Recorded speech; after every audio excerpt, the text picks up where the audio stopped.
దేవాలయంలోకి వెళ్ళి పూజ చేస్తూ ఉండగా దాడులు చేయించాడు.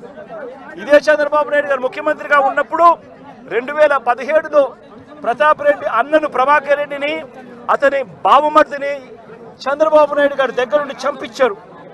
చంపించిన తర్వాత మా ప్రభుత్వం వచ్చిన తర్వాత ప్రతాప్ రెడ్డికి మేము గన్మెన్ సౌకర్యం మేము కల్పిస్తే చంద్రబాబు నాయుడు గారు వచ్చిన తర్వాత ఆ గన్మెన్ను తీసేసి చివరికి ప్రతాప్ రెడ్డిని చంపే కార్యక్రమం చేయడానికి ఏకంగా చంద్రబాబు నాయుడు గారు పురమాయించిన పరిస్థితులు మన కళ్ళ ఎదుటే కనిపిస్తూ ఉన్నాయి.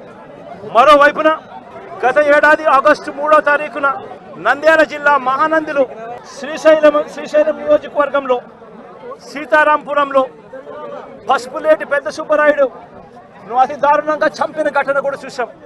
ఆ సుబ్బరాయుడు గారిని చంపినప్పుడు, సుబ్బరాయుడు నన్ను చంపినప్పుడు నేను కూడా ఆ ఊరికి వెళ్ళి తనను పరామర్శించి ఎంత దారుణంగా చంపారు, జరిగినది ఎంత అన్యాయము అని చెప్పి కూడా ప్రశ్నించడం జరిగింది.